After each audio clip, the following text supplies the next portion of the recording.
Hello and welcome to Almost 30 Podcast. What's up, everybody? Welcome to the show. I'm Lindsay Simsick. And I'm Krista Williams. We're so happy you're here. Thanks for being here. If you're new to the show, welcome. Make sure you're subscribed. We release episodes a couple times a week. They are interviews, they are solo episodes, and we're really just here to support you in your evolution through our own curiosities and growth. And this is a really beautiful community. So if you haven't tapped in, please do. You can follow us on Instagram. You can check out our membership and just all things Almost 30 at almost30.com. Yeah, I'm excited. We also have our signature programs, Life Edit, Sacredness of Being Single, and Law of One available now. If you want to tap into those, we have them evergreen on the site, which is really exciting. And if you want to do a podcast, if you're not in our programs already, you can still get that resource and information about starting or launching, growing, and monetizing a podcast. Our Podcast Pro. We started this podcast in our closets. We built it from the ground up. We've been doing this for almost 7 years now. And so one of our passions is to support podcasters. Yes. Here for you. Here for you. Okay, so today's episode is going to be a juicy experiential one. Truly. As it happens, we were the guinea pigs for this. I felt very old school, Almost 30, where it was like very real and raw. But I think actually old school, Almost 30 would be me going all the way there. Totally. We went, you'll hear in this episode, we went to the point I had to stop. I was like, I need to do this alone. You're like, actually, this part does not want to talk about this on a podcast right now. Honestly. I was like, this part is a little embarrassed, and then it might be another part. So today's episode is with Dr. Schwartz, Richard Schwartz. He was the creator of internal family systems. He is works at faculty at Harvard Medical School, and he has been profound in the therapy space, in the psychotherapy space. And internal family systems is a process that I use in therapy, that I use in my life, that has been incredibly transformational. I feel like it brings together a lot of different modalities or beliefs. Shadow work, it's very Jungian. There are elements of it that are very much related to like the higher self or the soul. There's almost the Ho'oponopono, that Hawaiian prayer. There's also a little bit of that element too. So it's just really beautiful. And what is that? Just to pull on that is the I love. Thank you. I love you. Please forgive me. I'm sorry. Mm-hmm. And that's kind of like inner child work too, because you're talking to all parts. Yes. And sort of having that conversation where, thank you, I love you, please forgive me, I'm sorry. Maybe a different style. But it's true. It'd be like, please forgive me, thank you, I'm sorry. Want to go to lunch? Or it'd be like, I'm sorry, please forgive me, I love you, thank you. It's profound. Yeah, I love it. Yeah. I didn't actually know that I was doing IFS in therapy years ago with my former therapist. I had an appreciation for it then, but when you're so in it, you know what I mean? I don't know if I understood the profundity of it. And looking back, I'm like, oh, wow. But it has really been so helpful to, just like in, hopefully not sounding cheesy, but like just really love yourself more. Like there's so many parts of us that are kind of vying for attention or protecting us or as Dr. Schwartz says, exiled at some point in our life. And I didn't really know which ones were who was running the show, and I couldn't find that true self, that soul, that essence of who I was, because they were all kind of running amok. So it was really important in that work to kind of discern what was what. Mm-hmm. So IFS is really evidence-based, and it's a widely used form of psychotherapy, particularly with trauma. It really supports trauma. It provides a really non-pathologizing, optimistic, and empowering perspective, and a very practical and effective set of techniques for working with individuals, couples, families, and now corporations and classrooms. And I've been using it in therapy as well, and it's been incredibly transformational, especially as it relates to eating disorder, body, issues. But now I really apply it to so many areas of my life. And also, I think it was really beautiful that at the end, we sort of got to the point where we were talking about the managers being very present within romantic relationships. So in the concept of IFS, which we'll dig into more on the podcast, there is the capital S self, which is the true self, like the inner essence of the self, which is very Jungian as well. But that's the soul. That's the perfect, all loving, all knowing essence that is the divine in you. And then there's parts. And these parts are really created from trauma, from family or culture or situations. And they're ways in which we have learned to cope with traumatic situations or situations in our life. So say, as an example, you were a child that was abused or neglected when you were younger. You would essentially create parts to protect yourself from death or heartbreak or just completely like giving up on life. So these parts are really, really important for us for survival, for us for navigating the world. They support us in a lot of different ways, but they can also be providing us trouble in life. They can be preventing us from being close to people or from trusting people or from letting go of control or from all these different types of ways in which our parts cope. But what I really like is that when we talk a lot about shadow work, there can be this like fear around shadow work. There can be this fear or this way in which it seems like you're going into the abyss and it never stops. And I love that parts work is really the truest sense of shadow work, where you're really taking these parts of you that you've neglected, that you've exiled, that you've abandoned, and you're reincorporating them within your true essence. You're loving them enough to bring them back to yourself, to bring them back into your true essence. And it's really, really beautiful. And if you're listening and you're like, well, I don't necessarily have an experience with big T trauma, all of us have parts. So it can be even just a mere kind of dysfunction in a family. So, say you felt as though you needed to manage your parents' emotions, or perhaps you had an older sibling that you were kind of in the shadow of. Like there are all these just kind of small T dysfunctions within a family that honestly are kind of inevitable because we're all kind of carrying various, we're kind of like carrying parts. Like our parents had parts that they didn't tend to, so it's kind of like passing it on. But so if you're listening, this absolutely will be something that is helpful for you, whether you consider yourself having experienced big T or small T trauma. Yeah, I think people can even think about in culture, like culturally relevant parts. Like for a lot of women right now, could be the part of us that believes that we have to hustle and work really hard to be worthy. The part of us that believes that we can't take a break because if we take a break, everything will fall apart. Yep. The part of us that believes that we have to be doing 100 different things to be successful. There's very like nuanced ways. It's almost like the limiting beliefs or those aspects of us that we can sort of see within ourselves that are also reflected in culture. Yes. And in this episode, Dick, as he wanted us to call him, so we did. He said, "Great Dick." We said, "Sounds good, Dick." And he kind of brought us through like how does he phrase it? It's a piece of work. Yeah, a piece of work, like which I really loved. I was like, I actually love that like phrasing of that, like a piece of work when you kind of work and move through something. So we both had a few moments to do that, which candidly in the moment I'm like, I'm taking too much time, too much space. What's happening? Krista did as well, but it was our intention in kind of indulging in that is that, one, you get a peek into what IFS is. And 2, we got free therapy. Yeah, that's really. That's what it is. That's what it is. I mean, that was like OG, the first I know, years I'm like, of the pod. hey, have you done IFS with the founder of IFS? Yeah, that's facts. At the beginning of the pod, we used to have like readers on all the time, and we'd be like, well, do you want to know my birthday? And we'd have the entire podcast be like reading us.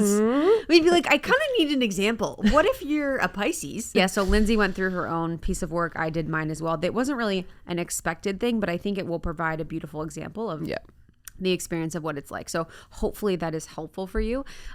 This could be something that you can bring up to a therapist that you see. Maybe you're using BetterHelp or maybe you're seeing someone on your own. But I do think that it's really good if you haven't explored doing this, maybe bringing it up in therapy so you can explore it as part of the work that you're going to do. And it's been so helpful in communication. Like I feel like we use it naturally, where it's like the part of ourselves or like I'm experiencing this and this part of me feels this way. It's helpful in romantic relationships with family. So it really provides a helpful language, like putting how you're feeling to language that perhaps someone could better understand. Yeah. And I said this in our interview, but it provides a great opportunity for you to take all accountability and then like none. Because it's like in a situation, you know, say I was activated with you, I could be like, you know, there's a part of me that feels incredibly activated that, you know, you left dinner early last night. That part of me really feels like you abandoned me or leave me, you know, all those things.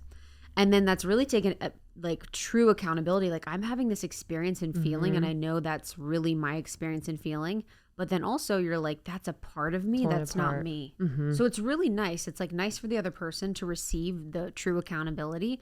And then it's nice for you to be like, oh, I know that's an experience and part of me, but that's not the real me. You know, it's like, I love that element of it. Yes, completely agree. So we hope you enjoy this one. Dr. Schwartz's latest book is No Bad Parts. So order that one. And he has an upcoming conference that he wanted us to mention. It's the IFS conference in October. So you can find out more information at ifs-institute.com. Love it. Enjoy this one. If you loved it, send it to a friend. This is how we've grown the podcast over the years. It's so beautiful. Almost30.com for anything about the membership, our courses, our programs. We're on TikTok, Almost 30 podcast on TikTok. We got Morning Microdose, which is our beautiful opportunity to get bite-sized bits of information 5 days a week. And then you can find me on Instagram at It's Krista. And I'm at Lindsay Simsick.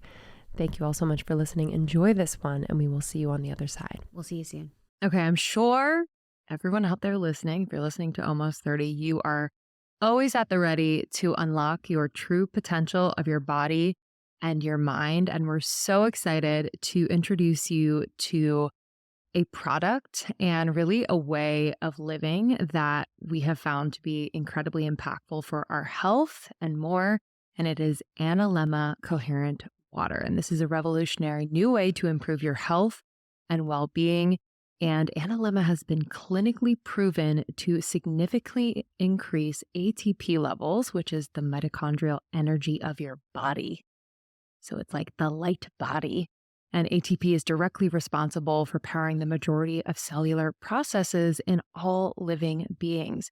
So increased ATP levels result in improved athletic performance, enhanced cognitive function, improved cardiovascular health, and positively affects almost every area of your health.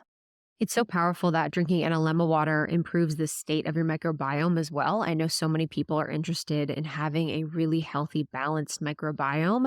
And so drinking coherent water leads to improved digestion, enhanced immune function, reduced inflammation. It improves mental health and also helps reduce the risk of most chronic diseases.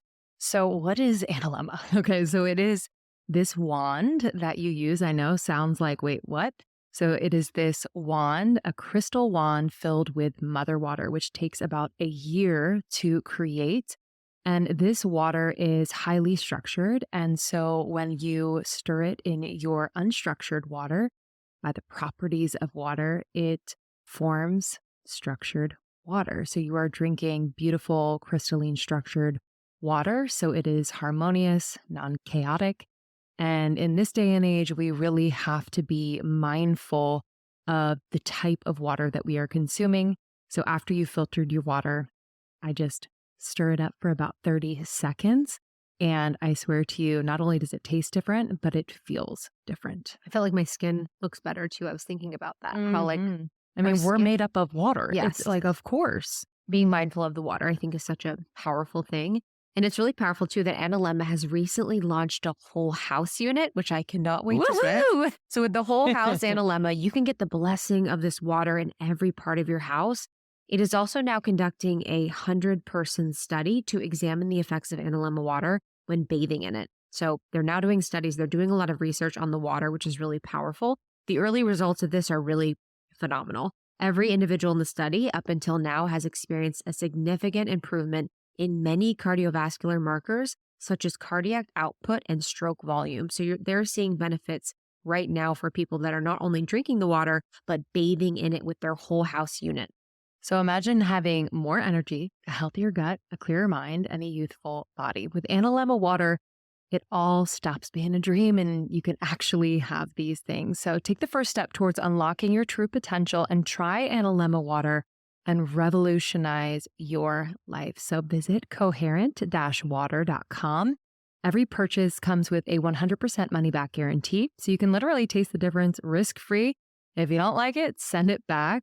But I'm excited for you to get this incredible wand that you will just stir in your water every single day. Coherent-water.com.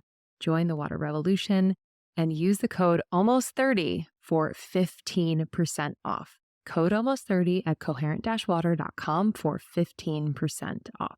It makes me feel totally worthless and young and desperate and alone and empty. In comes the binge to fill that up and get me away from those feelings. But then the critic comes back and attacks me for having binged. And that makes that young, empty, worthless part feel bad. And so the binge has to come back. And they were caught in that vicious cycle for days. And at first I thought these were what most of the field still thinks they are, which is the critic is an internalized parental critical voice and the binge is an out-of-control impulse. And so I was trying to get these clients to fight with the critic, stand up for themselves, or control the binge. And they'd come back saying, it's just getting worse. But I was like the man in a hole with a shovel. You know, I didn't know what to do except dig deeper and stand up stronger and fight harder. And until one client who cut herself on her wrists and described the part that was doing that to me. And I decided I wasn't going to let her leave my office until we had that part wrestled into surrendering. And so after a couple hours of badgering with it finally said it wouldn't cut her that week. And I opened the door to the next session. She had a big gash down the side of her face. And I collapsed emotionally and just spontaneously said, I give up.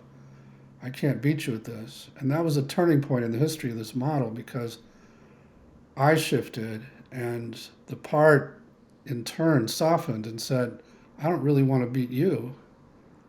And so I got curious and said, then why do you do this? And the part talked about how when she was young, how much it needed to get her out of her body because she was being sexually abused. And this was the only way it knew how to do that. And so I shifted again. Now I have a kind of appreciation for the heroic role it played in her life.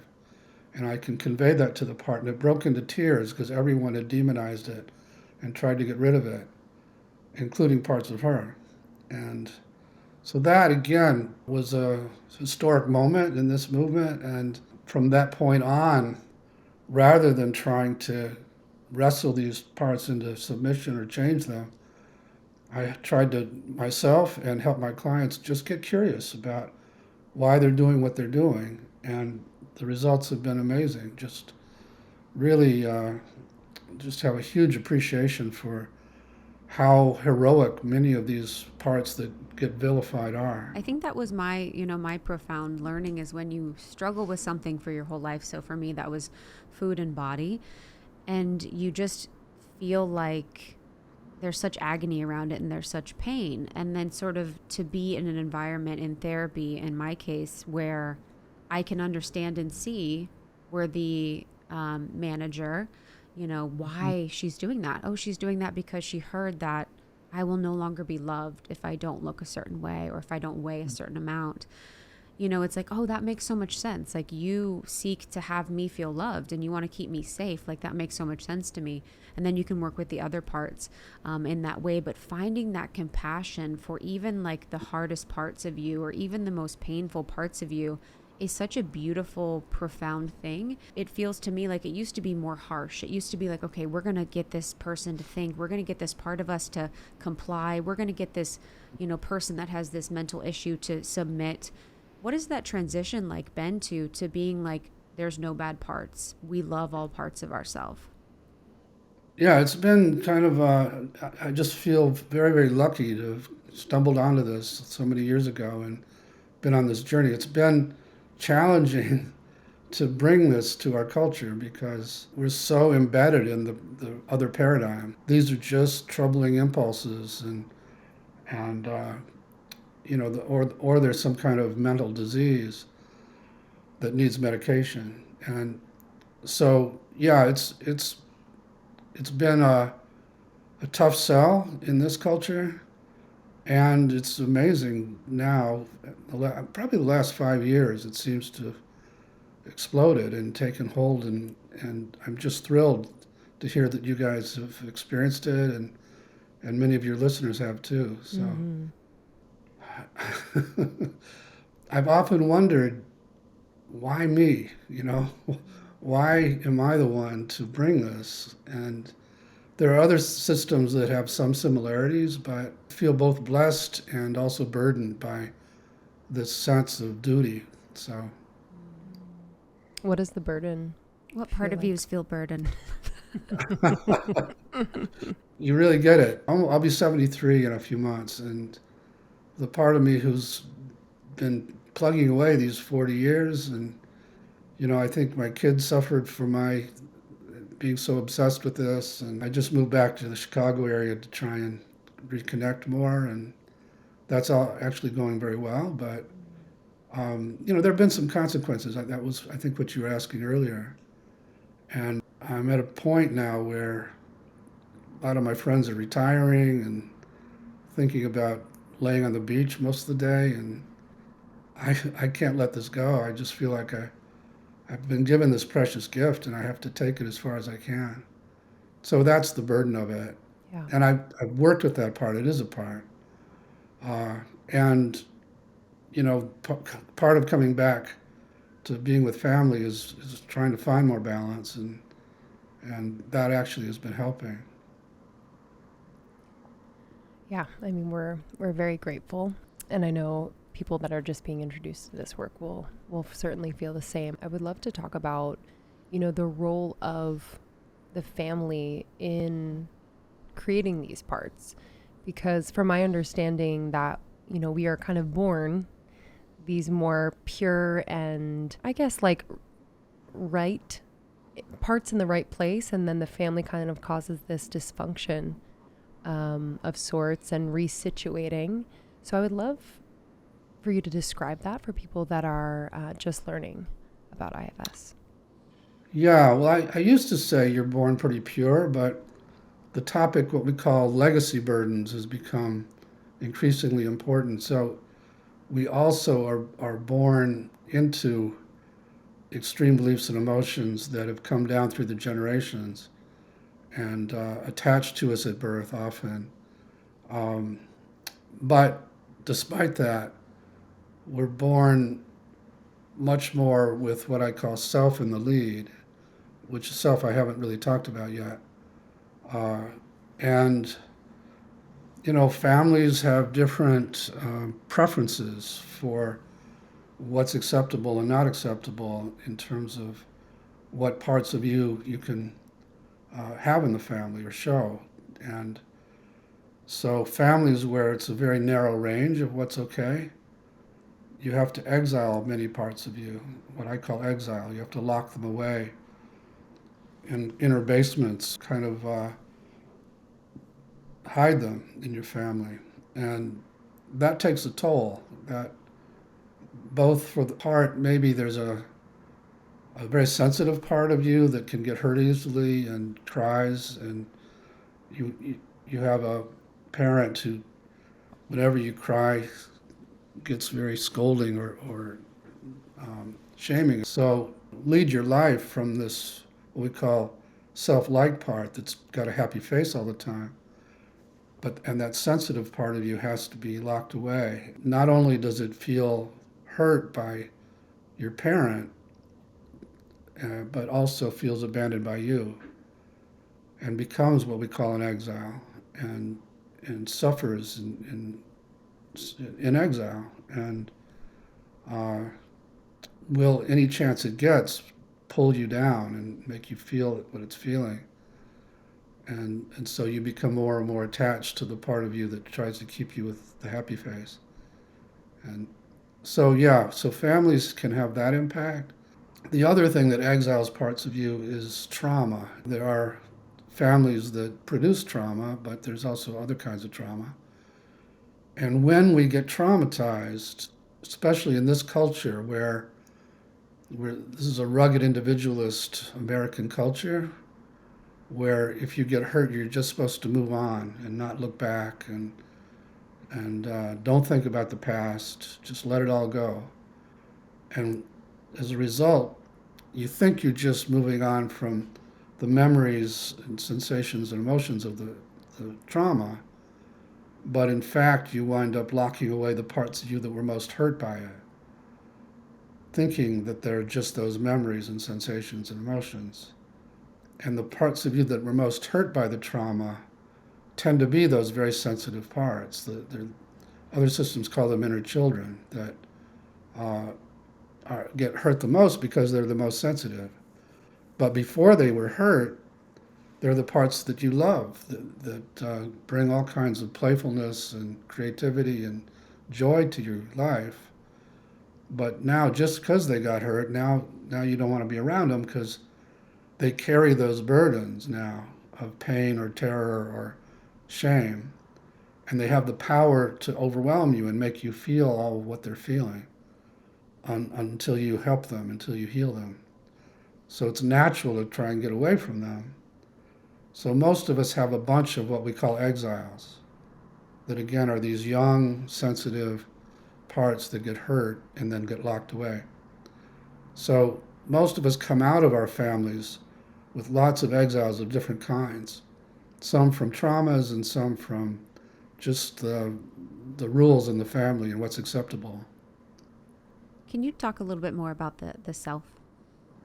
Yeah, so initially all I was learning about were these parts, and I was hearing about how they were fighting with each other and struggling for power and hating each other. And so again, I'm a family therapist, and so I began trying to get them to get along better, or get my client to get along with them better, after I learned that they weren't what they seemed, that they actually deserved to be listened to rather than fought with or locked up. Like if I was working with one of you, I would have you maybe focus on that critic and just get to know it, ask it what it wants you to know, and we would start that conversation, and all of a sudden you'd be furious with the critic. And it reminded me of family sessions where I'm trying to have two people talk to each other, and it's going okay, and then suddenly one of them jumps in and interferes and screws it all up. A third one. And in family therapy, we were taught to get that third person to just step back and create a better boundary around the two who are trying to have the conversation. And it works, things go better.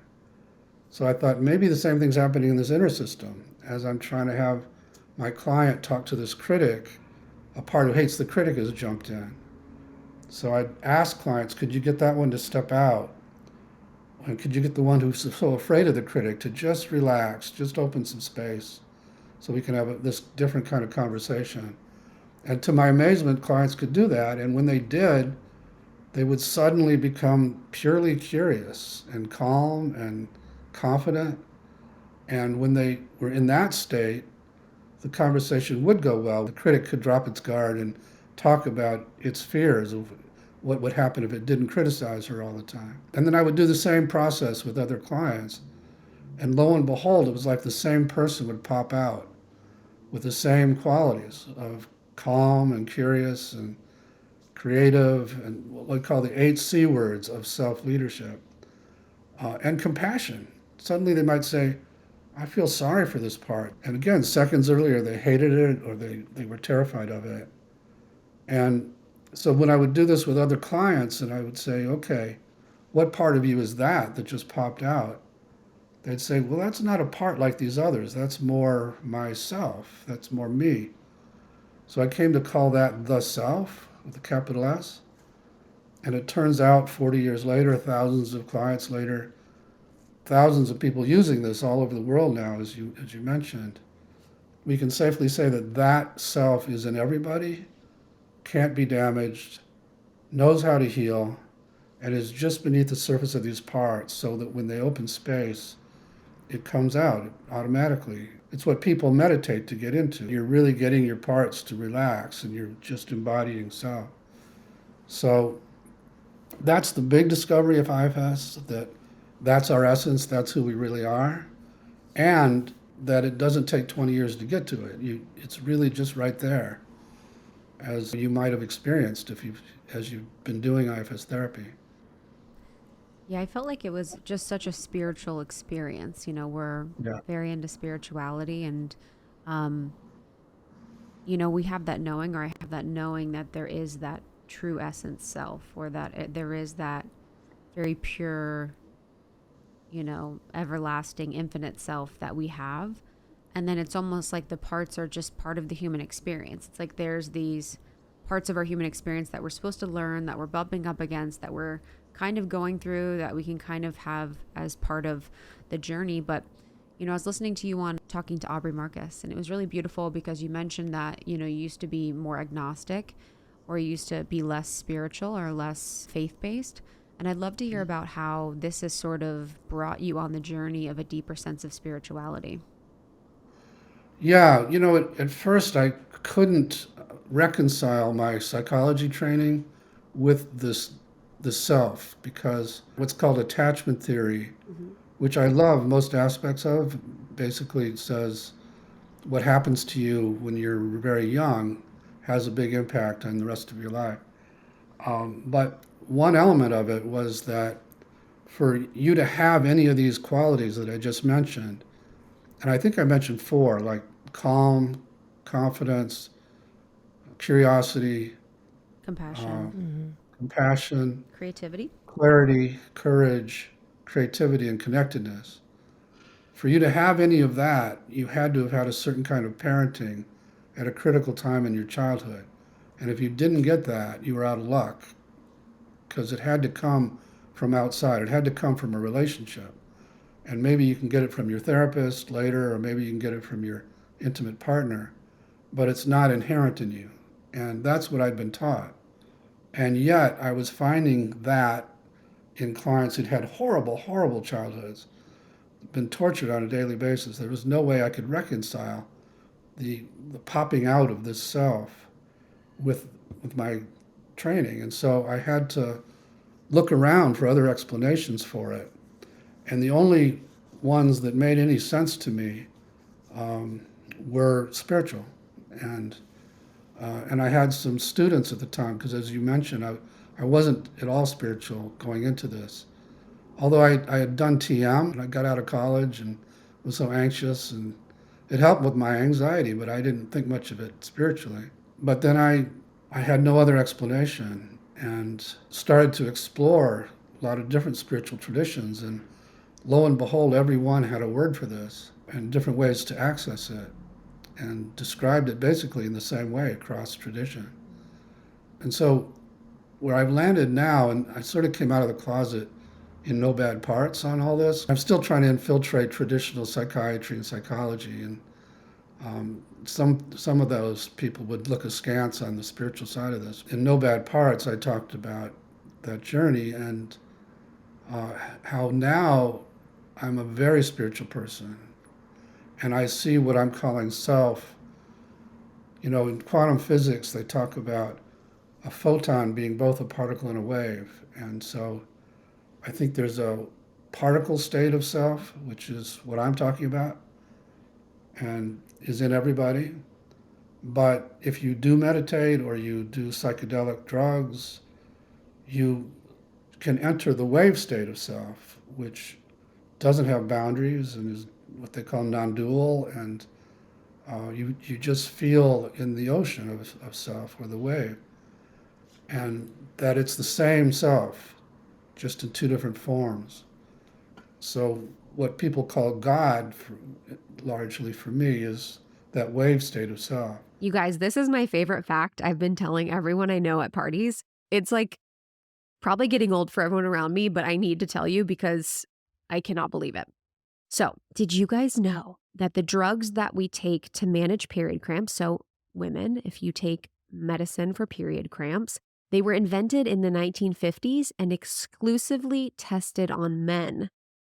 Yes, Period cramp medicine was tested on men in the 1950s. I swear, after we've opened up the conversation around hormones and birth control and just things related to the feminine experience like your period, we've learned so much and we've uncovered so much. So it's crazy that there hasn't been more innovation when it comes to periods. But Deloon is a company that we work with that is sponsoring the show that is changing that with dietitian formulated solutions that relieve our symptoms while actually supporting cycle health, because our cycles really affect every aspect of our wellness: period pain, mood, sleep, skin, metabolism, energy, and more. So I'm someone that would have that mood swing around my period. I would cry. I would just be extra emotional, which is really beautiful. But Deloon has really supported me in having a more stable mood around my period time, a more stable mood throughout my month, actually. It supports your cycle health all month long, which is really beautiful. So not only does it support your cycle throughout the month, which is something that we really love here at Almost 30, it also relieves cramps and PMS. So with Deloon, you don't have to miss out on life because of your cycle. 92% of their customers reported relief, and it is nutritional solutions that are dietitian formulated to work with your cycle, not against it. So it's a drug-free supplement for your period cramps, PMS, and optimal cycle health, so you can get the relief you need naturally and start feeling like yourself. So it's really beautiful, high-potency, fast-acting supplements for period cramps, PMS, and optimal cycle health. So if you want to feel your best, if you want to feel like you're having the best cycle experience, this is it. It is really beautiful, fast-acting, dietitian-created supplements to support your best cycle, and your best cycle means your best life. So leave bad periods behind, start your new life in this beautiful body where we love and support our cycles with 23% off.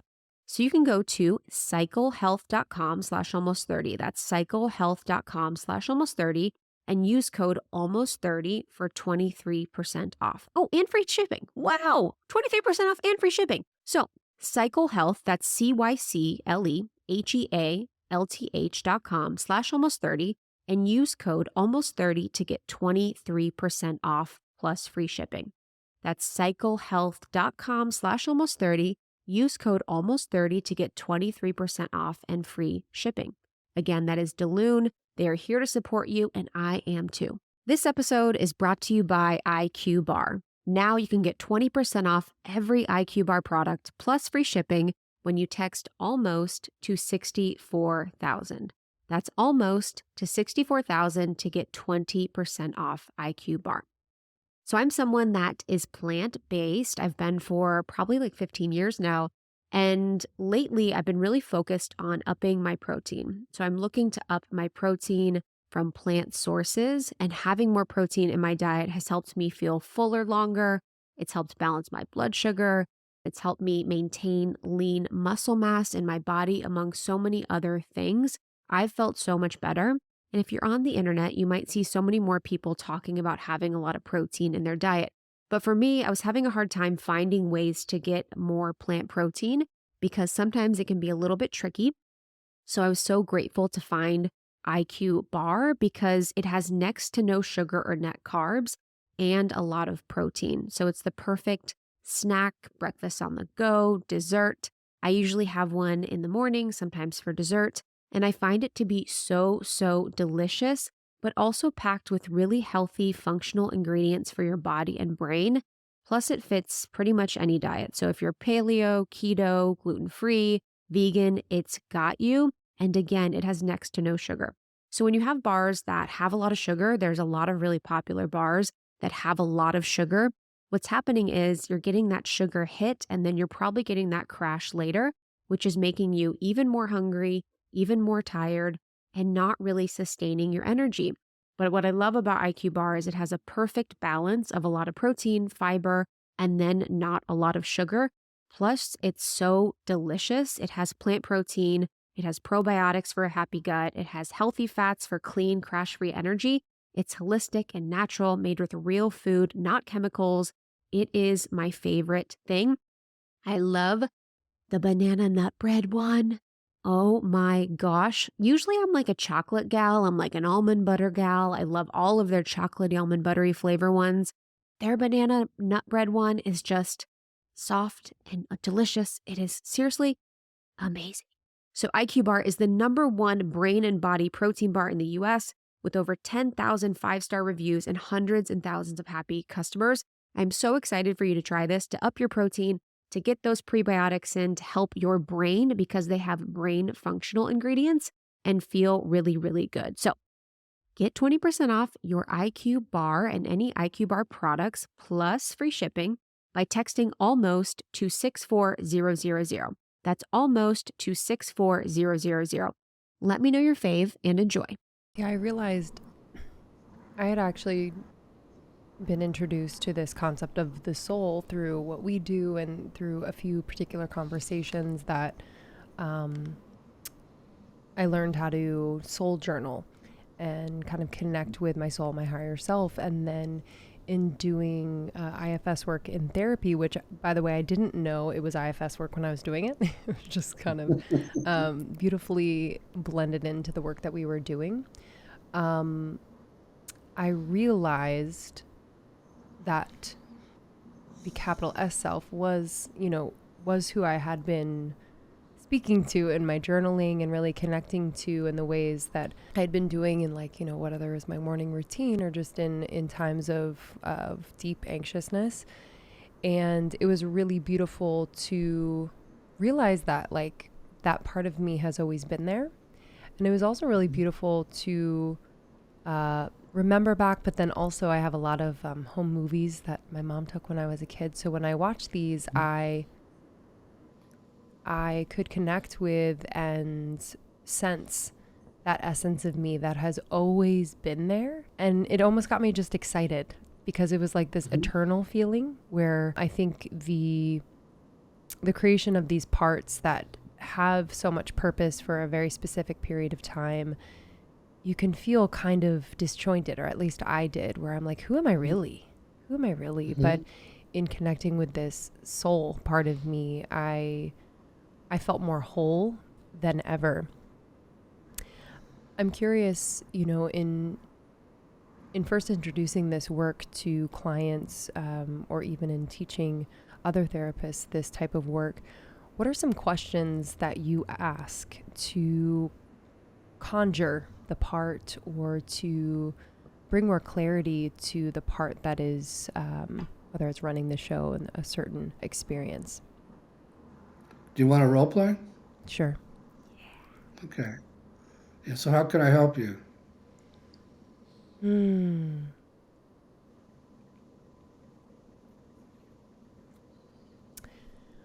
I, particularly this week, I'm feeling like I'm really losing myself in what is either not going right or how I'm not feeling great. And I really get stuck in these kind of like vortexes where I feel like I can't claw my way out. Okay, so it sounds like there's a part of you that can make you feel like everything's going wrong, or make you feel a little bit off, like everything's not quite right. Is Yes, I that feel right? off, heavy, and then I feel like a burden to anyone I'm around. Okay. And so is there a part of you that agrees and says you're a burden to everybody also? Yeah. Okay. All right. So if you're interested, there's a way to work with these. We just mentioned 3 different parts. That's just my word for it, and different feelings. And if you're interested, there's a way to focus inside and begin to get to know these parts and actually help them change. And I'm good at doing that, and I'm happy to help you with that if you're interested. Yeah, I would love that. So, which of the 3 that we mentioned so far would you like to start with? The part that feels like a burden. So, go ahead and focus on that one and find it in your body or around your body. Where do you find it? I find it in like my chest, like my heart space. Okay. And as you notice it there, how do you feel toward it?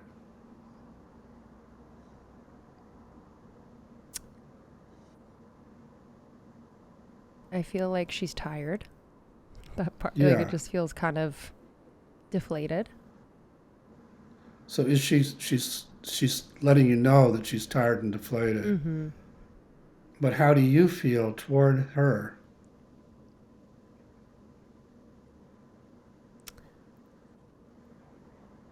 I feel like I want to support her and I want to support her and reassure her Okay. she's not a So let her burden. know. Mm-hmm. Yeah, let her know that you want to support her and want to help her, and just see how she reacts to that from you.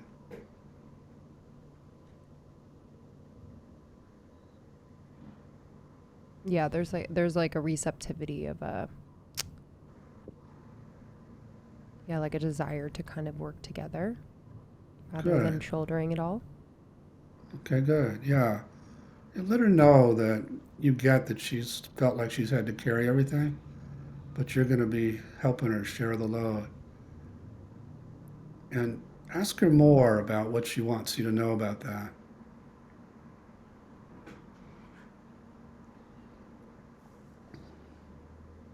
That it really wasn't okay to, or there wasn't space to be like a burden. Like this is a very specific time period where she really had to be very aware that she can't be a burden. Okay.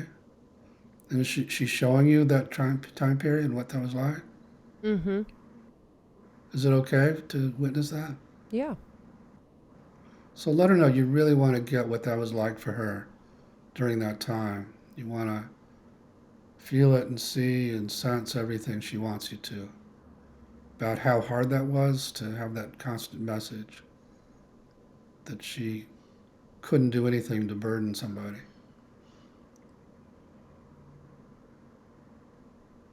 Mm-hmm. Does she feel like you're getting that? Yeah. And just ask if that's everything she wants you to get, or if there's anything more about it. Yeah, she's just kind of emphasizing that because she felt like she couldn't be a burden, then she just didn't feel like fully expressed. Hmm. And yeah, there was just kind of a constant resituating around certain energies and certain people and situations, and so she could never really fully be herself and fully expressed, and so And was never fully seen, it sounds like. mm-hmm. Right. Yeah. So she really had to hide. Mm-hmm. Yeah. And ask what that was like for her. What it made her feel about herself, or about, having to be so careful. What was that like? Stressful, anxiety inducing, and Yeah. exhausting, and yeah. Good. So ask if she does feel like you're getting all this. Yeah. Mm-hmm. Okay, good.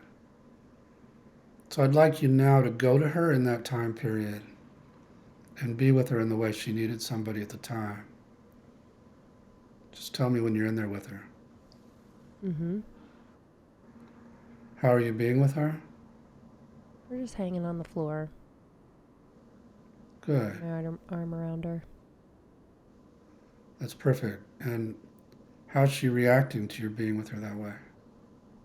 She's just kind of melting. Melting into me. Uh-huh. Okay, good. Yeah. So she's happy about that, to come into you this way? Yes. Yeah. And ask her if we need to take her out of that time period, or if she has, by melting into you, if she's already done that. Yeah. She has? She has done that. Mm-hmm. Okay. Then ask if she's ready to unload these feelings and beliefs of fear of being a burden or whatever she's carrying.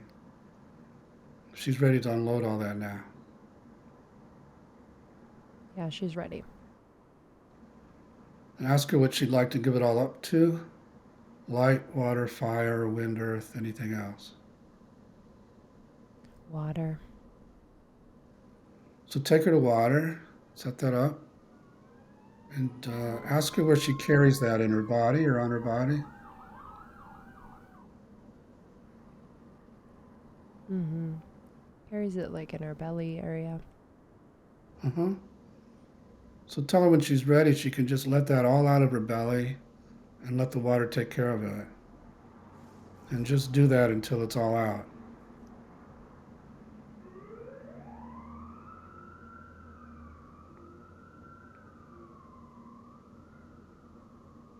Mm-hmm.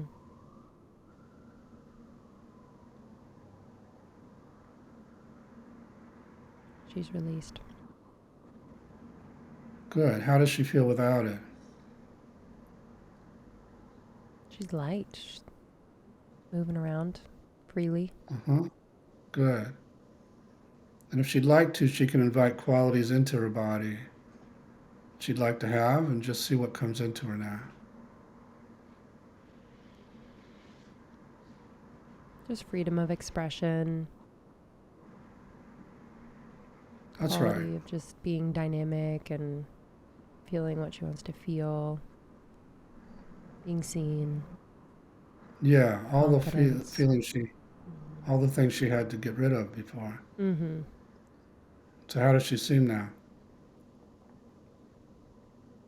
She just seems more herself, like confident. Posture's really good. Good. There's not this like hyper awareness of anything and everything around her and what she has to be because of it. Ask her what she wants to do inside of you now. She just wants to chill.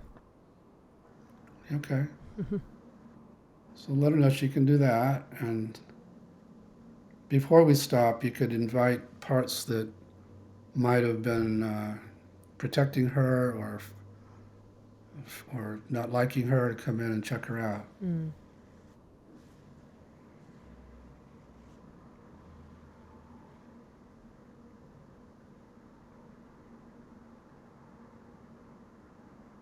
Yeah. How are they reacting? Yeah, they just see her differently. Mm-hmm. Good. As conflict. So does that feel complete for now? Yes, it does. So come on back. So I have the feeling that wasn't quite a role play. That was pretty real, right? Yes. So thank you. Mm-hmm. Thank you. Get my You're money's welcome. worth today. Mm-hmm. No, that was Indeed. beautiful. Yeah, it was a great example of actually I think probably because you've done a lot of IFS, we didn't have to get permission from a lot of protectors, and we could go right to this exile. Mm-hmm. And it was a great example of what we do to heal these exiles. So if you're listening to this podcast, you're probably someone that wants to change their life for the better. You're someone that's on your path of growth, of transformation, of change. You want to live a good life that you love. You want to know yourself more, and you want to support your evolution. Well, the number one way that I've done that is through therapy. I know you might have wanted the magic pill, you might have wanted the trick, the hack, the whatever, but therapy has been the most transformational thing for me. It has helped me love myself in a deeper way. It has helped me come home to myself. It has helped me navigate friendship breakups, relationship transitions. It's helped me with my body relationship, with my mother wound, with my shadow work. It's really been the most impactful thing, and it is the ultimate act of self-care. Having a space and place for you to be yourself, to say the thing you might be afraid to say, to cry, to vent, to just be is so, so powerful. So I'd love for you to support yourself this year by getting into BetterHelp. BetterHelp is a really easy way to help support your therapy goals. It makes it more affordable. It makes it easier to access. It's done virtually. You can text your therapist. You can reschedule in the app. And I really love it. I know so many people in our community, my family and friends also use BetterHelp, and they've had the best experience with it. So I definitely suggest for you to try. So you can go to betterhelp.com/almost30 and get 10% off your first month. So that's betterhelp.com/almost30 and get 10% off your first month. That's BetterHelp, HELP.com/almost30 to get 10% off your first month and support yourself and your journey and your growth with an amazing therapist that is here for you and your evolution as a safe space for you to be who you are and be that best version of yourself. Thank you to BetterHelp for sponsoring this show. So there is so much out there when it comes to supplements, when it comes to pills, when it comes to diets, when it comes to recommendations for what you should eat and what you shouldn't eat and blah, blah, blah, blah, blah. And I know as someone that's tried all of them and has experimented quite a bit, I'm like the health and wellness guinea pig. I swear I've tried and done it all with an effort to feel and look my best. But one of the things that has been a staple in my diet, in my lifestyle, and in my routine that hasn't really changed over the past 5 to 6 years has been athletic greens. I bring athletic greens with me whenever I travel. I have it every morning on an empty stomach, and it has been the tried and true product for me that has supported my ultimate health, my ultimate energy, my ultimate digestion. It has pretty much everything that we buy separately in one. So whether that's adaptogens, digestive enzymes, hormone supporting supplements, minerals, vitamins, greens, it really, really has it all. It was hard for me before to keep up with the supplement routine. I would have like 60 pills in my hand and didn't really know what was working and what wasn't, didn't really know what I was even doing. And so it was very obvious to me that AG1 made my life easier and made the supplement game for me so much better. It really helped me improve my digestion, my hair and skin feels better, and it supported a really beautiful sleep. I also quit caffeine recently, and I don't want to be pretentious at all. So whenever I say that, people are like, oh God. But I just wanted to say it supported me in feeling energy and feeling vital and feeling like my best self whenever I was going through that process of quitting caffeine. And I have to say with the skin, I mean, people be asking me about my skin. It's one of my things I gotta say. And it is AG1. It's the greens, it's the hormone support, it's the digestion support that has really, really helped me. There is a toolkit that I have for skin, and AG is truly one of them. It's designed with ease in mind so you can live healthier and better without having to do a lot. And it's pretty much the healthiest thing you can do in under a minute. I swear by it. Scoop of protein mixed in water once a day. It has been part of millions of mornings since 2010. So, AG1 is an amazing nutritional drink, foundational nutritional drink that is so powerful, and it is going to support you in living your best life. So if you're looking for an easier way to take supplements and feeling and looking your best, Athletic Greens is giving you a free year supply of vitamin D and 5 free travel packs with your first purchase. You can go to athleticgreens.com/almost30. That's athleticgreens.com/almost30. You can get a year supply of vitamin D, which is so key for your happiness, your health, everything, and then 5 free travel packs. So those are really important. I take them with me wherever I go. So I'm excited for you to get those free gifts. You can go to athleticgreens.com/almost30. That's athleticgreens.com/almost30 and try it out today. I had a situation where, or maybe it was an exile, was incredibly mad. Like hissing, incredibly mad. So what is that situation? Do protectors always protect exiles, or what's that dynamic and relationship between protectors and exiles? Can you explain a little more about that? Yeah, well, what I've mentioned so far are these vulnerable parts like yours that get locked away because they weren't acceptable. Like, I don't need to know the details, but there was some people you were around who didn't allow you to show that for fear of being a burden. And so we all have parts that are these vulnerable young parts that we just can't afford to have in certain environments, and then they get stuck in these basements inside. And then there's a set of protectors who, again, either our family can't accept or because of bad experiences with them, we get an attitude toward them. and they become what I call protectors in exile. So it's a different category. So yeah, in many families, anger is that. You're just not allowed to be angry. And that may be what was the case with your anger. I want to talk about this as it relates to shadow work, because it feels like this is, from my perspective, what shadow work is, which is bringing I agree. and recognizing the parts of us that we don't always want to look at or recognize or see. So yeah, would you say that this really is like a way of shadow work? Yeah, I mean, Jung was onto this stuff years before me. He just didn't put it into a very usable framework from my point of view. He wasn't clear about it enough. But what he called the shadow would include what I just described, which are these protectors that get locked away, and also the vulnerable exiles too. So he didn't necessarily distinguish between those. But yeah, shadow work is designed to bring them back home. Yeah, we do quite a bit of shadow work over here, here at almost 30. I feel like, yeah, shadow is in the zeitgeist, at least in our communities. And I think sometimes it can hold kind of that heaviness and that like negative connotation. So it's just always good to kind of like bring these new words, like literally new words and perspectives and modes of integrating, because I think that we can become so burdened with the work and feel as though we must go through, and I think you mentioned earlier, like 20 years of work in order to be healed, and feel as though you need to eradicate, all of these things within you in order to be the person that, lives a beautiful life or can be in a relationship or can be successful in their job.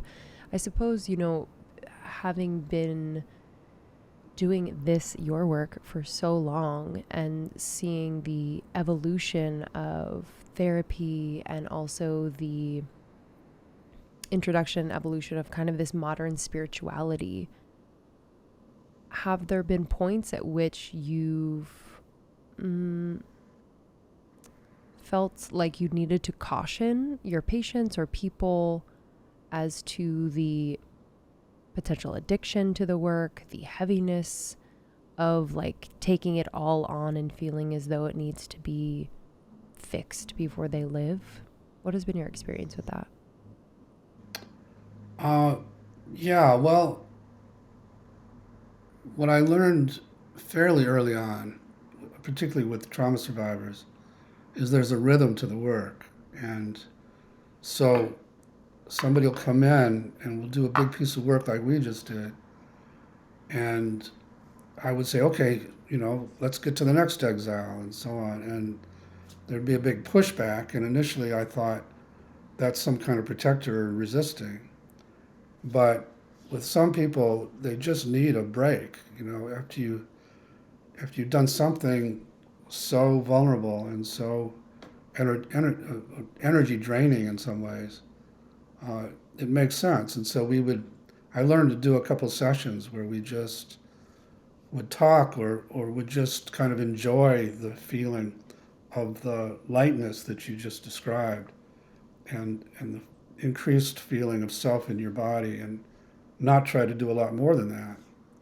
And so now we're just very sensitive to those kinds of rhythms, and everybody's different that way. But I think that's, a beautiful way to illustrate it, that rhythm of doing this work and the need for space and rest and, nothingness.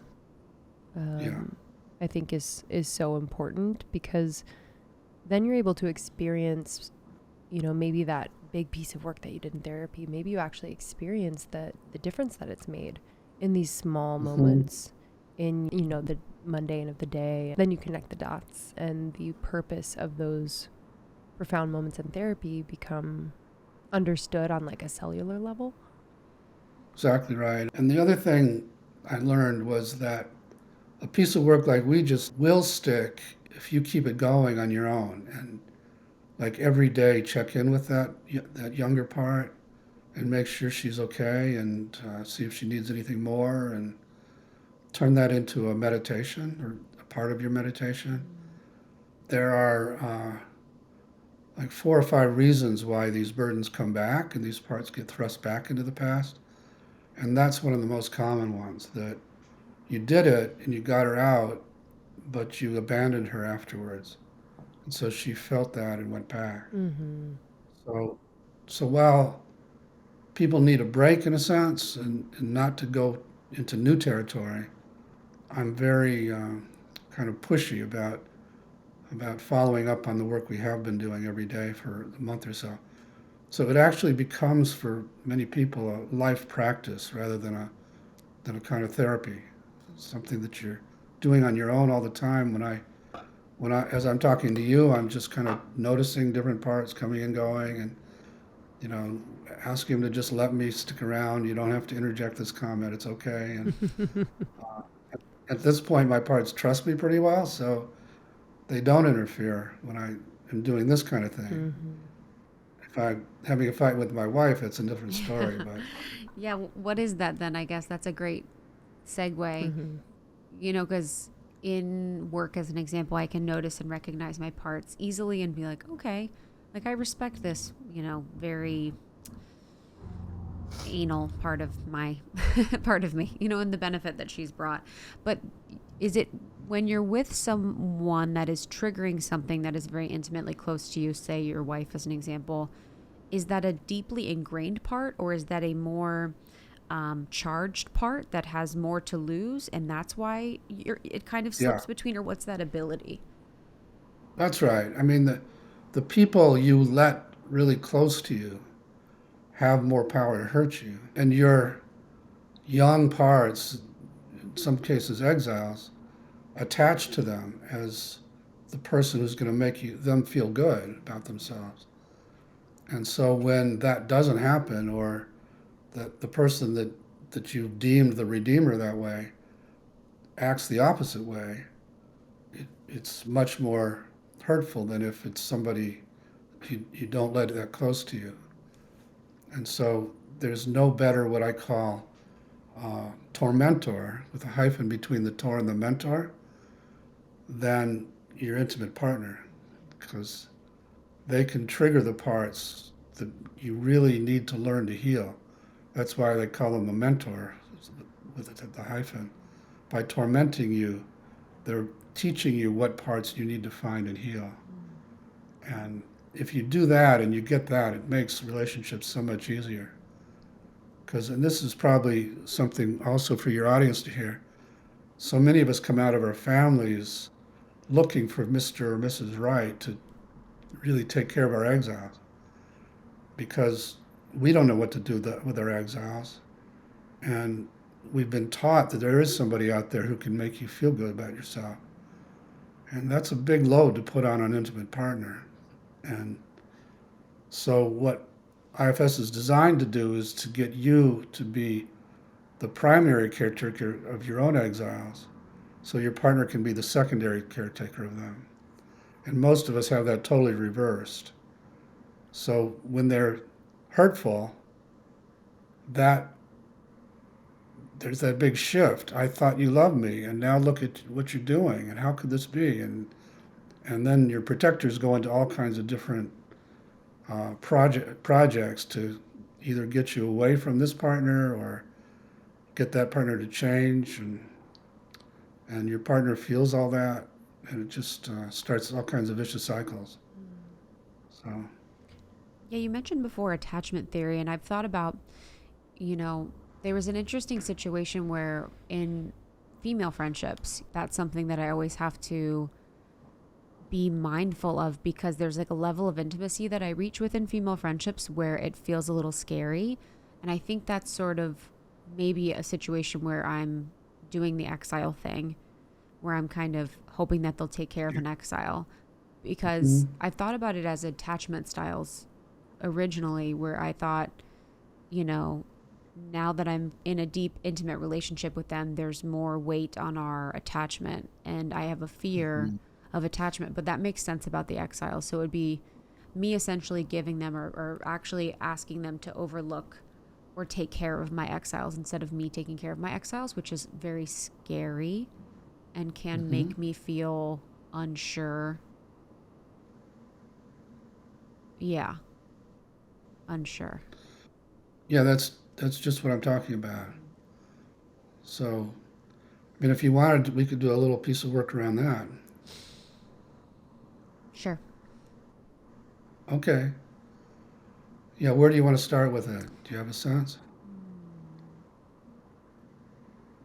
Let's start with the part of me. I guess would this be a protector part? The part of me that feels afraid to have deep intimacy with women because I'm afraid of being hurt. It's likely a protector. We're not sure Okay. yet, but let's start with it. Okay. And go ahead and focus on it and find it in your body or around your body.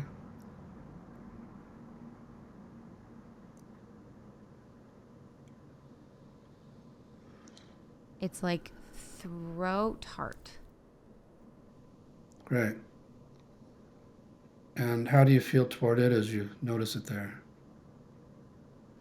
Feels super tightly wound and like very controlling and very like frantic. Yeah. So that's how it feels. Yeah, okay. How do I feel And towards it's it? definitely a protector. How do you feel toward it? I feel like I don't yet understand another way. So I'm like, what? This makes sense. I'm like, you make sense to me. Like, I don't necessarily see everything that she's doing makes sense to me. Is how I feel. So let her know. Yeah, let her know Okay. you really understand why she's doing this.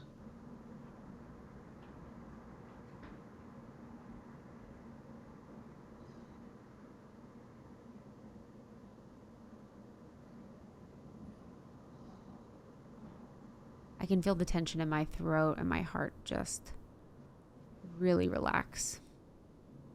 Good. Yeah. And just ask if there's more she wants you to know about this position she's taken with female friends. Anything more she wants you to know about it. She's just really going on about how much pain there has been. And she's like, just very explaining. She's like, I don't think you fully understand. Kind of Okay. explaining it. Are you open to fully understanding it? I don't know if I am in this moment because I'm like, Yeah. that would be, Intense? yeah, it might be a little too intense for right now. And I would Okay. want to do it like fully, but I do want So to let her, respect her and I do want to come back to her. yeah, so let her know that this isn't the right context, but that you are going to come back and really get what she wants you to know and feel and sense about how much pain there is back there. And see if she's okay with that. Definitely scared I won't come back. So I have to make Does sure she to have come back. reason to does she have reason to fear that? Is Yes. there a chance that parts of you wouldn't let you do this again?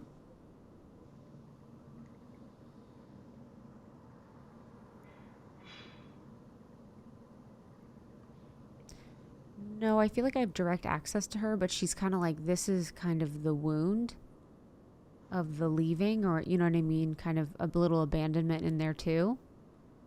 Yeah, so that she's felt like you've approached her in the past and then decided you couldn't handle it and left her. Yes. Does that make Yeah. sense? So maybe you could apologize to her.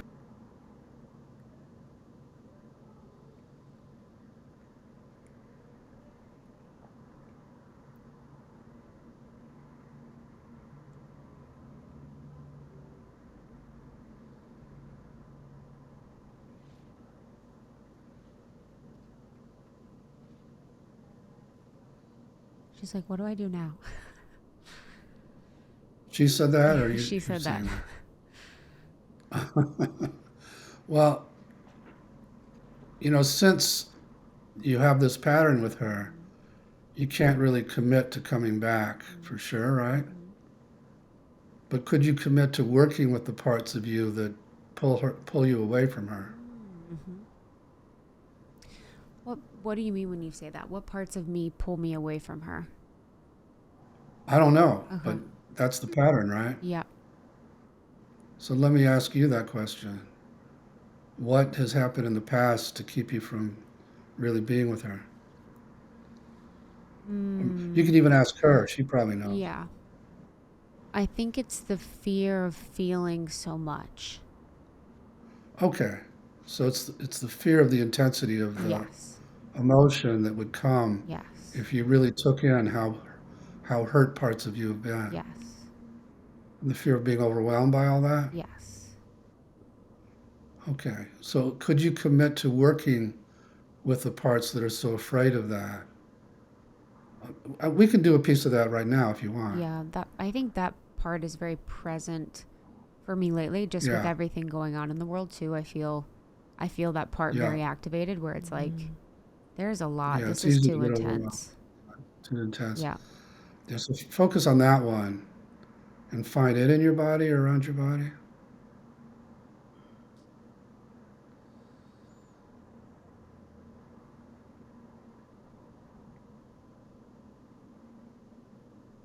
It's like in my forehead. And how do you feel toward it?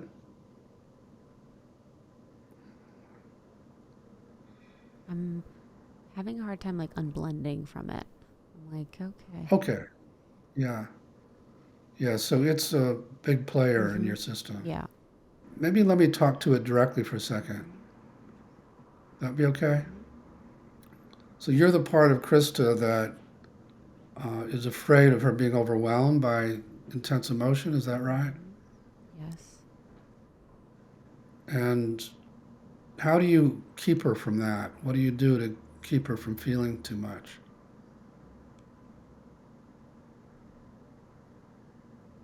Keep her from situations where she might feel too much, Uh-huh. or looking at things, or being around anything that might provoke intense emotions. So you try to control her life in a sense. Yes. So nothing, she doesn't ever get triggered that way. Yes. Sounds like a lot of work. Is that true? I'm very good at it. I get that. But don't you get tired sometimes?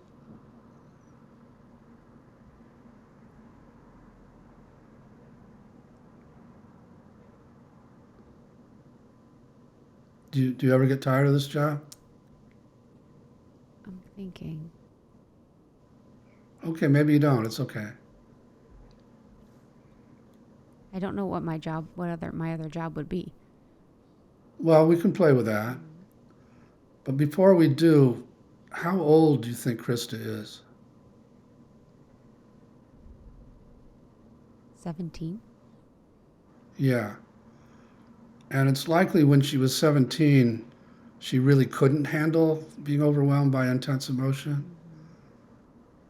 But she's considerably older than that. I don't know how much older. But you might be surprised at what she could handle now. Are you open to learning how old she really is? Yes. Okay. So I'm going to go back to Krista and I'm going to have her tell you. And we'll see how that goes. So appreciate you talking to me, and let me talk to Krista now. Okay. All right, so go ahead and let this part know how old you are. And you don't have to let us know. And just see how it reacts to that.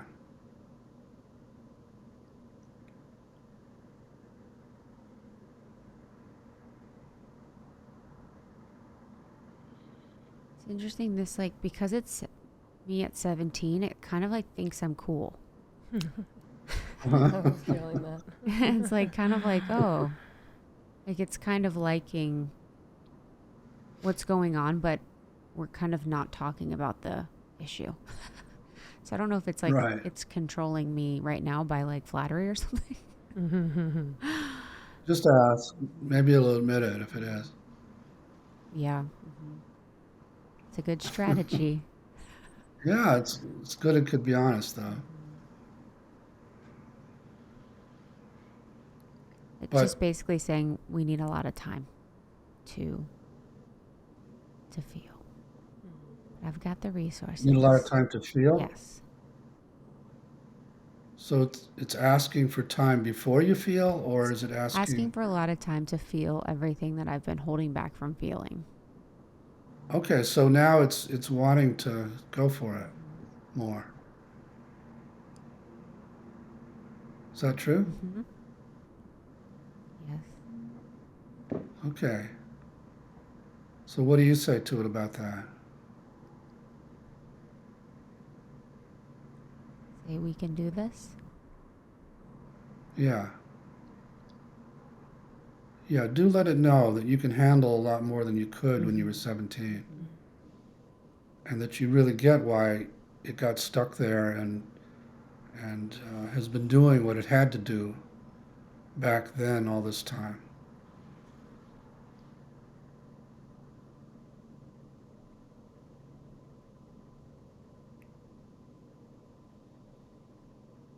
I see all like the memories of what was going on at that time.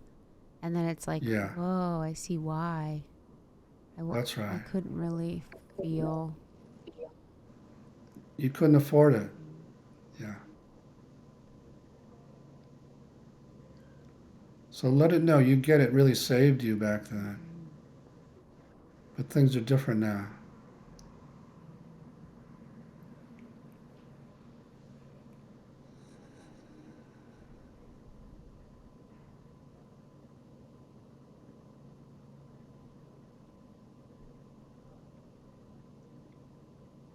Yeah, it's feeling much better. Good.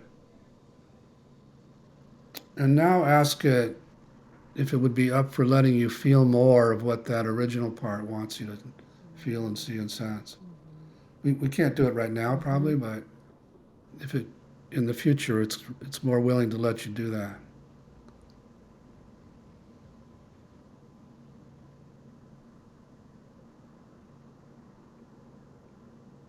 There's like a sensation in my right side of my face. It's very interesting. Um, but yes, it's open.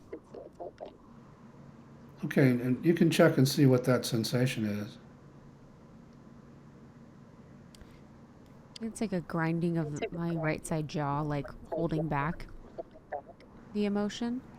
So it's like that Uh-huh. feeling in my right side face that's now kind of like in my full jaw and face. Okay, and so this is a different part that's worried about emotion, or can you No, it tell? feels like it's just a body sensation feeling of what it's felt like to hold back the emotion. Okay, good. Yeah, that's really good that you can feel that now. It's taken a lot of effort. Yes. So let the part know you appreciate how hard it's had to work. Yeah. Yeah, now that I have the body sensation, I much can like correlate it. And I think that was unlocked by having the memory of the things that I was holding back emotion from when I was 17. Uh-huh.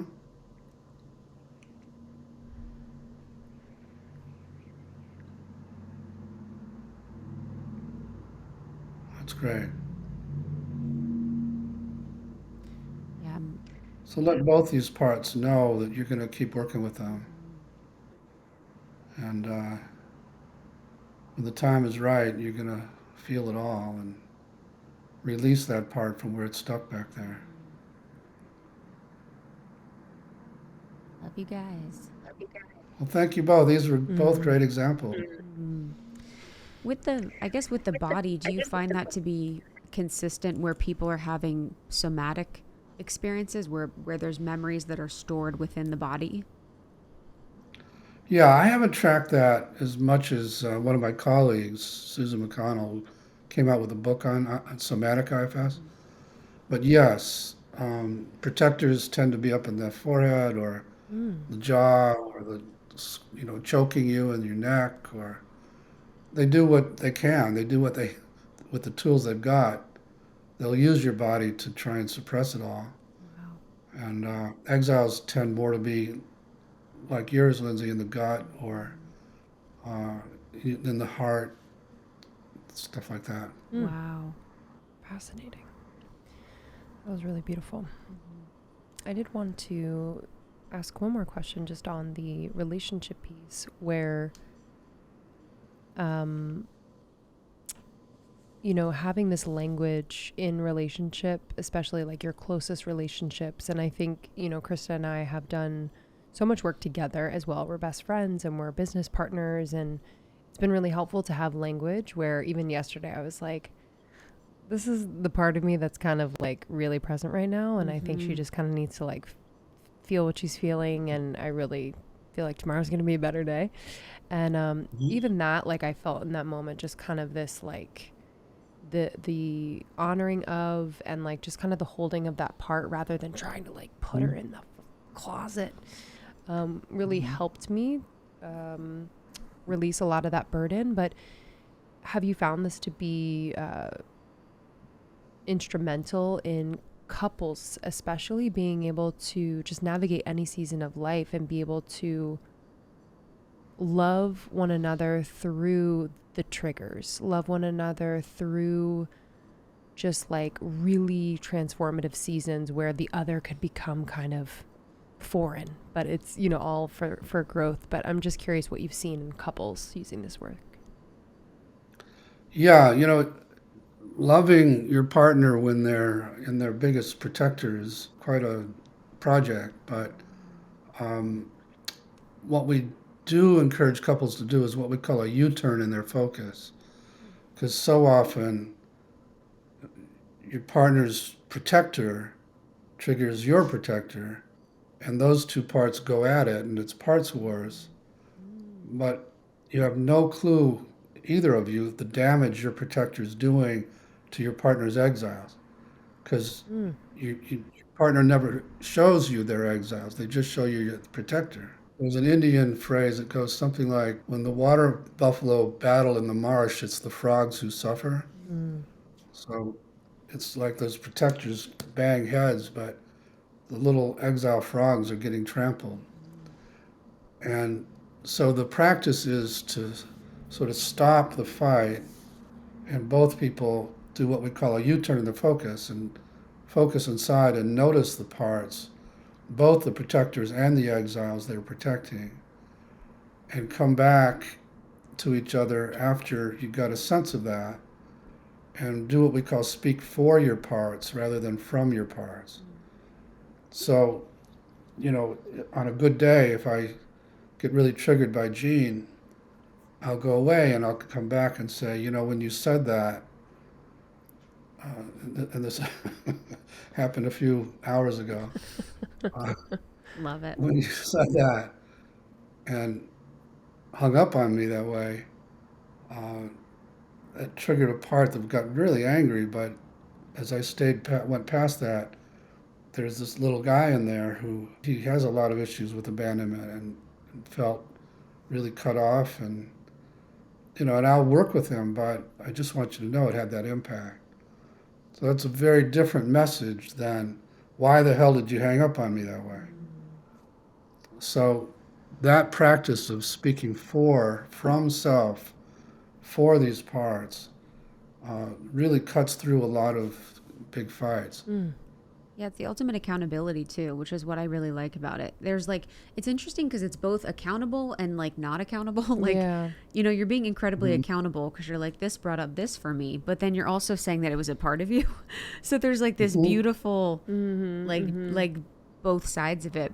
What I've noticed with the IFS work is it's very cyclical in the way that I see it, where it's like trigger happens, protector comes out, exile comes out. Say it's binge eating. It's like, okay, the exile is expressed. The exile wants comfort. The exile wants all these things. Then the protector comes out, which means we need to restrict, blah, blah, blah. So it's like, it feels like a lot of times within the relationships, there's this cyclical element to them. And maybe that's a way in which people could help identify how they could use this work, is when they're feeling like consciously they're wanting to do something, but subconsciously they're being pulled back, or there's this like foot on the brakes, foot on the gas situation happening. Would you say that that's true? Yeah, that's one scenario in which the parts are very evident. And yeah, we all have like dilemmas you're facing in your life, and there's a part that says go for it, and a part says don't you dare. And and all you got to do is just pause and listen to both sides, and then you kind of become the therapist to these two polarized parts, and you can actually bring them together and have them talk to each other and see if there's a way they can work something out, or find the exiles they're both protecting and heal those. So yeah, that's a common way to identify parts, is just to find conflicts in your life, and there's always two parts going at it. What has been the work around psychedelics and this? I know that in some of the therapies that they do in Los Angeles, they use things like ketamine. There's also psilocybin, MDMA that are supportive. Is it supportive because you're able to bypass protectors? Or what's really happening in the psychedelic experience within therapy and using parts? Yeah, that's been a big interest of mine. I'd say the last 5 years, and I've worked hard to try and have IFS be at least one of the primary maps to the psychedelic territory.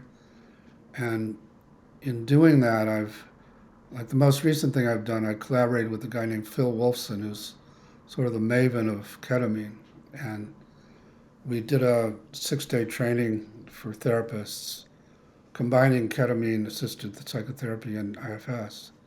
And you're right, it's a lot of the time, what happens is you take the ketamine, you kind of leave for maybe up to 20 minutes, and then when you come back, there's much more self, because I don't know why, but these psychedelics seem to put your primary managers to sleep, what people call the ego, or offline somehow.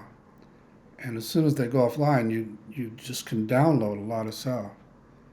And while you're in that state, it's a big invitation for all kinds of exiled parts to get access. And they come in, and if they don't totally blend, like the word you used, then you can do a huge amount of work with them. Now, the problem with some psychedelic facilitators is they think it's all about the medicine, and they shouldn't really intervene. They just kind of sit and let it happen. And sometimes these exiled parts come in and they totally take over, and the person has a really traumatic experience. So that's what I'm trying to bring, is that there's a way, even if the person is really blended, to get the part to separate and help the part, rather than just let the bad experience happen. Yeah. And also, we do a lot with working with protectors in the preparatory sessions, so that we get full permission going in and go over all their fears about what might happen, because it's scary for them to lose their power to protect you. Yeah, that's what I realized actually listening to and thinking about your work. We did an ayahuasca retreat where it was 4 nights where we sat in ceremony, and I didn't really have an experience. And I realized now, because my protector parts were not allowing experience to happen. So they were. Well, they're that powerful. They can override anything. Yeah. There was me and 2 other people had the most on the last night of anyone, and my protector parts were still just like, no way. no. And I'm like, wow, yeah, those protector parts are so. And it is interesting when I can even think about the energetics of that protector part. I can really feel that energy of like, nope, and kind of go into that. So that might be interesting to explore. But yeah, those protector parts are powerful. So I think that's a really beautiful thing for people to think about if they're doing these types of things in therapy or with other treatments. But I'm looking forward. I'm going to be doing ketamine assisted therapy with my therapist, and we're going to be bringing in parts work. So I'm excited to really explore that and see how that goes. I have to say, because I'm going to do more of those kind of retreats, with a colleague named Sonny Strasberg, because I was quite amazed. I went into that whole thing with Phil thinking, we do pretty well without any psychedelics, but we do get stuck, and maybe this could be a way to help people get unstuck. But I was kind of blown away at how much we could do by accessing so much self so quickly in maybe 10, 15 minutes. It would be life-changing work for people. So, yeah, I'm excited about it. That's amazing. Have you done it? Yeah, I've had 3 high-dose ketamine experiences, and what I would say the biggest impact was I used to believe that when you die, it doesn't end, that you actually go to a nice place, and now I know because I went there, and I just have lost my fear of death. I know that sounds kind of grandiose, but it's true, and that's why it's so effective for end of life patients. That and psilocybin, and there are people doing outcome studies with IFS and psilocybin and end of life and some other things. So yeah, I'm just excited by all of that, and I worry that people are going to put too much emphasis on the medicine itself as the healing agent, and medicine opens the door, but then there's a lot that needs to happen once the door is open. So Yeah, that's huge. I mean, having someone facilitate and in a way, especially someone that you trust, and not even the ayahuasca, because that's a great, even my ayahuasca, it's like I had a facilitator, but my protector parts didn't feel safe with the facilitators. Yeah. So they weren't going to let anything happen. So even in altered states, protected parts can prevent us from really receiving the true benefits of the work. So I'm excited because my therapist I deeply trust. So yeah, you'll have a very different experience. we'll hopefully be able to get back. I mean, we were in a room with 70 people. Yeah, doing ayahuasca. my protector parts were on point. We're like, the shaman's busy over there. They don't even want to look at me. Yeah, literally. The shaman's on TikTok. Oh God, 70 people. I know. We were young. We didn't know, Dick. We didn't know. We didn't know. Believe me, you're still young. That's true. That's true. Well, thank you for this. This has been incredible, especially because we've, just been in this work, your work, for a few years now, and to be able to kind of come full circle and just continue and reinvigorate to keep practicing and bring it to our community who are just so, so dedicated to knowing themselves on a deeper level, knowing the capital S self. And Yeah. it's beautiful. Well, it's been delightful for me. I had no idea that you guys knew anything about IFS. I mean, yeah, you look at our cover art and you're like, who are these girls? And we know it. We're willing to do the work, baby. It's true. I can see that. It's fantastic. true. This was a pleasure. Thank you so much. It's so great to connect with you. And I know our community is going to be really excited by this. So thank you for taking the time, and just sending you a lot of love as you move back to Chicago and with your family and just all the work that you're doing. And we'll be sure to link your new book, No Bad Parts. Beautiful. Amazing. Awesome. We'll link to that. Thank you so much, Dick. Dick. Talk to you Thank later. you. Thank you so much, Dr. Schwartz. Again, that was Dr. Schwartz talking about IFS. You can find out more information about IFS and Dr. Schwartz at ifs-institute.com to learn more about Almost 30 podcast, all that we're up to, and ways you can become involved in the community or engage in our programs that we've created, like Sacredness of Being Single and Life Edit and Law of One. You can go to almost30.com. Love you guys. Thank you so much for being in our lives. It means the world. Thank you for, putting yourself out there and listening to something that pushes the boundaries, that asks you to grow, that encourages you to be your most unique self. Yeah, and thank you to our sponsors for this episode. We appreciate you always bringing you brands that we love and have vetted for you. All discount information is in the show notes and on almost30.com. Thanks, y'all. We'll see you next time. See you soon.